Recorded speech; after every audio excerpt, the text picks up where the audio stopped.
Hi ladies and gents, Pond here with another video for Rise of Empires, Ice and Fire. Thank you so much for all your previous likes, comments and subscriptions to the channel. If you haven't subscribed already, why not click on that button and ring the bell so you can get notifications of whenever I'm dropping videos on the channel, which is daily.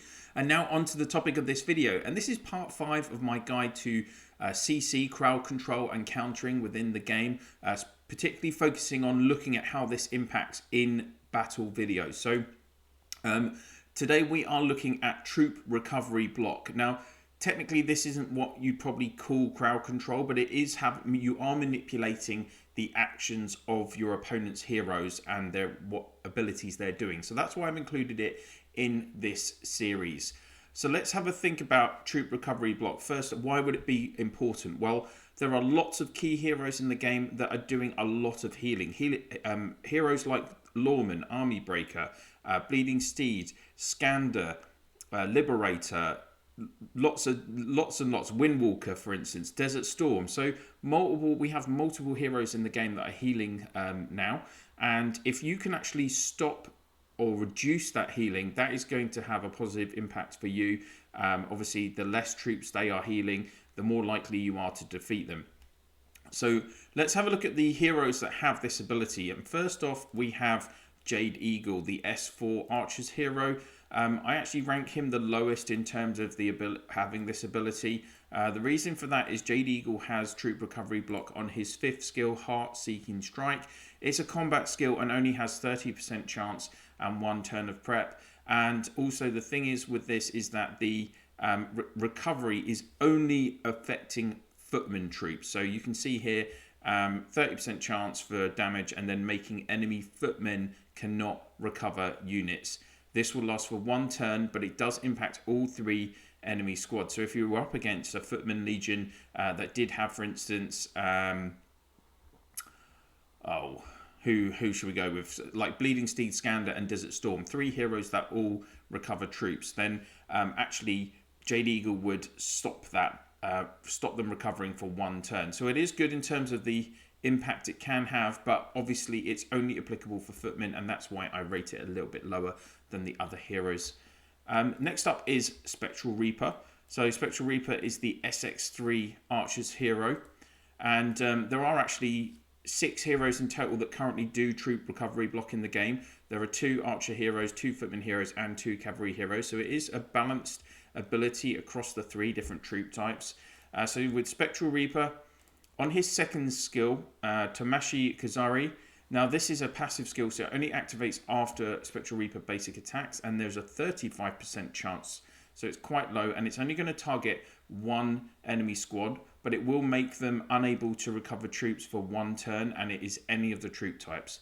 The other thing to think about is that this skill targets the same target that his troops are basic attacking. So nearly all the time your troops will be basic attacking the front row. So this skill is not only doing extra damage to your opponent's front row, but then with this troop recovery block, that is restricting it from being able to heal. So it is a very good skill in the fact that it's kind of targeted like that. The 3rd hero that has this example of troop recovery block is the S3 Cavalry hero Living Saint, and Living Saint has troop recovery on her 5th skill, Iron Crusade. It's a combat skill, only a 30% chance, but it's going to deal damage and then make those squads that it attacks unable to recover units. 2 good elements about this: it does target all 3 random enemy squads, it is applicable to all troop types, and it lasts for 2 turns. So if you were up against, as I say, that footman combo of Bleeding Steed, Scander and Desert Storm that all have troop recovery, then this skill would block all 3 of them for 2 turns. So that is very nice, but it is a combat skill and it is low chance, so it's only going to activate probably a couple of times in a battle. I have got a couple of battle videos to show you where troop recovery block is in action. I'm using Living Saint as the example, so she is pretty good at that ability. 4th hero that has troop recovery block is Liberator. So Liberator is the SX5 footman hero. You're usually going to put, well, you're probably definitely going to want to put him on your front row, and his troop recovery skill is part of his 5th skill for Freedom. It's a passive skill, so similar to Spectral Reapers, it's going to target 1 it's going to target one legion of your opponents after your troops have basic attacked them, or normal attacked them as it's called in this description. This has an 80% chance though, so a much higher chance. And again, the troop recovery block is lasting 1 turn. So again, similar situation with Spectral Reaper. Your troops are almost certainly going to be basic attacking the front row, and then this is giving an 80% chance to stop them healing. So again, if you were up against a cavalry legion that had Windwalker, Army Breaker, or Lawman on their front row, then this is going to give you a very high chance of stopping them from healing. Or if you were up against a fellow Footman Legion, again, either like with Liberator, Bleeding Steed, Scander, any of those healing heroes on the front row, having Liberator in your own squad is going to give you a good chance of blocking that troop recovery. But of course, it is a passive skill. It's only affecting one squad. So if Liberator was disarmed, for instance, then that's not going to activate. The 5th hero is Datch Tengri. So Datch is the 2nd Footman hero that also has this troop recovery block, and he has it as part of his 5th skill, the God's Smite. And this is a prep skill, so it's definitely going to trigger from turn 4. So for 5 turns in the battle, it's giving you a 70% chance to make 2 random enemy squads within range not recover troops, and that's just lasting for trying to activate every turn. So effectively, you do have a good chance of potentially stopping 10 lots of troop recovery in the battle with this skill. So that's why I rate Datch the 2nd highest, because you have, in terms of consistency, he's very likely to activate this skill. Which leads us to the top ranking hero that I think is going to be the best hero for blocking troop recovery in the game. And I say future tense because it is the Warhammer, the SX6 cavalry hero. We haven't actually got him yet. He is coming out in a week's time on Monday the 29th of March. So we're all really looking forward to getting him. So if we go into season rewards, we can actually find him. I think he's in number 1. No, he's in number 2. Here he is. So Warhammer's 8th skill, Thunderclap. It is all about troop recovery. It's a prep skill, and it's active for the whole of the battle, impacting all of the legions. So you can have 24 instances of troop recovery block with this hero, and he's going to reduce troop recovery not for both the enemy and also his friendly squads by minus 25%. So it is a little bit of an issue that he impacts his own squads as well. But from turn 4, he's going to reduce troop recovery for all enemy squads by another 15% per turn. This effect stacks and lasts until the end of the battle. So you're looking at 40% reduction on turn 4, 55% on turn 5, 70% on turn 6, 85% on turn 7, 100% blocking on turn 8. And as I say, that affects all enemy squads all of the time. So this is a very, very consistent ability. It's going to massively hamper combinations that do have, for instance, Lawman in them, all those Footman heroes. You've got other heroes like Skybreaker, Immortal Guardian, Defender, who all have healing elements as well. So Warhammer is going to be a very effective hero at stopping your opponent from recovering troops, and that's why I rate him so highly.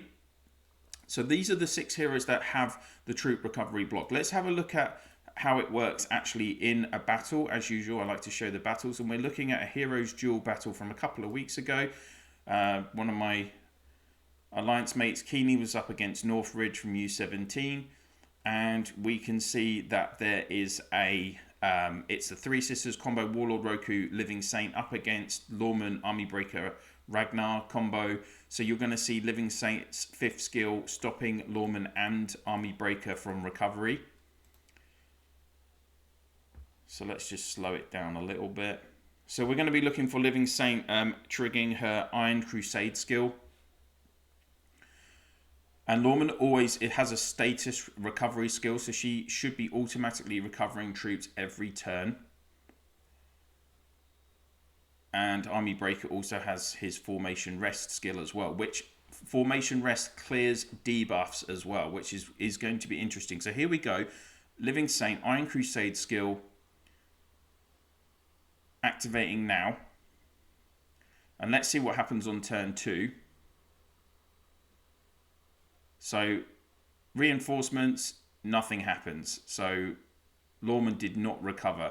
Formation rest also did not recover any troops because of the debuff. But now what's happening is formation rest actually is a skill like Rosen's second skill. It removes debuffs in the battle. And what you're going to see on turn 3 is even though this Iron Crusade skill should still be in effect, it's actually been removed from 2 of the squads in your opponent. So when Lorman does reinforcements, you can see that she does troop recover on her own line because Army Breaker's formation rest skill cleared the troop recovery block debuff, but it was still applicable on the other squad that she was trying to still trying to troop recover. So I hope that kind of makes sense.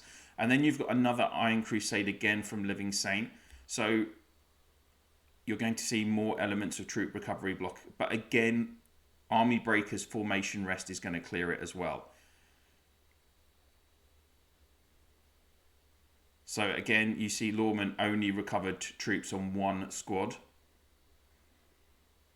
And Army Breaker only recovered troops on 1 squad. So it's depending on who you're up against. If you are up against heroes that can clear the debuffs, then it's going to be less effective as an ability. So let's just fast forward through the rest of this battle now.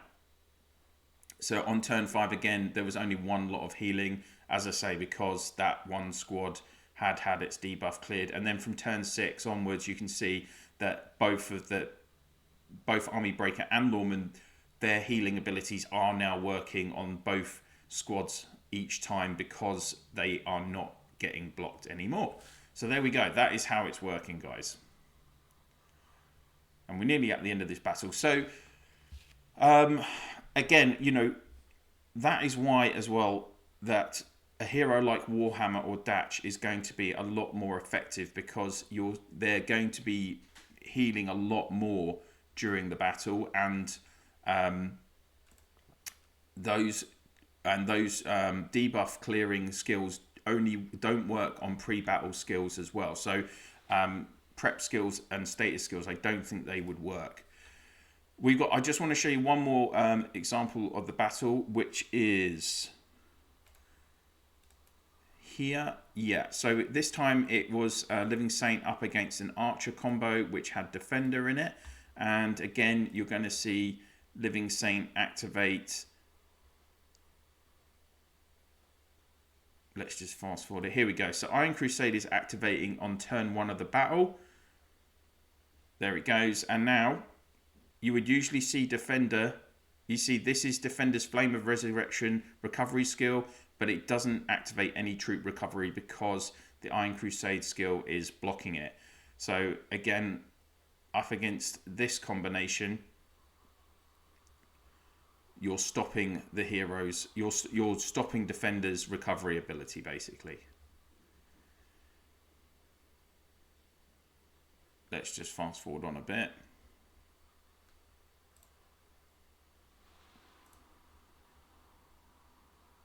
And so here's Defender again on the second. So that is her Flame of Recovery skill. Again, it didn't activate, and she's already down to 44,000 troops. So being able to heal would have really helped in that situation.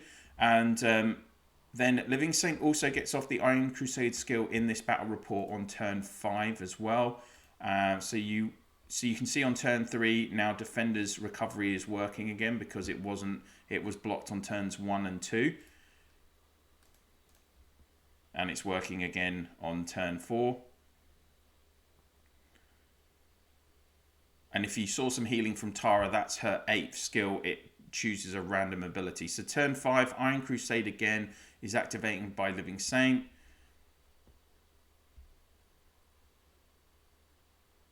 And here's the Flames of Resurrection healing ability. It should be triggering, but you don't get any healing because it's being blocked again. So there we go. So it can be an additional element that you want to consider in your battle plans, in how you're putting together your formations. Troop recovery block, it can have, it can be a key element, particularly when you're fighting against combinations that are very heavy on their troop recovery. So is it a major element in the game? I would probably say it hasn't been, but Warhammer could have a big impact on that. But as I say, you just want to kind of have a look at these combinations, how you're running them, particularly maybe it might be a consideration for you if you think about mixed legions. I know some people might be running the Liberator with Jade Eagle, for instance. These two are synergized particularly well. So if you do have a Liberator with someone else and then Jade Eagle on the back row, you're potentially going to be obviously having those two synergized nicely, and then both actually having a lot of troop recovery block together as well. So that's another reason that those two heroes work really well together. So that's everything I wanted to cover in this video, guys, about troop recovery block. I hope you've enjoyed it. If you have, please do click on that like. And if you could please share my channel and this video in your alliance chat, province chat, through line, WhatsApp, Viber, Discord, I'd really appreciate it. Of course, if you have any comments about how you feel this troop recovery block is going to impact in battles, I'd love to hear your thoughts on it. How have you specifically put together a combination with this in mind? Please do pop your comments down below. That's it for now. Thank you so much for watching, and I'll see you soon.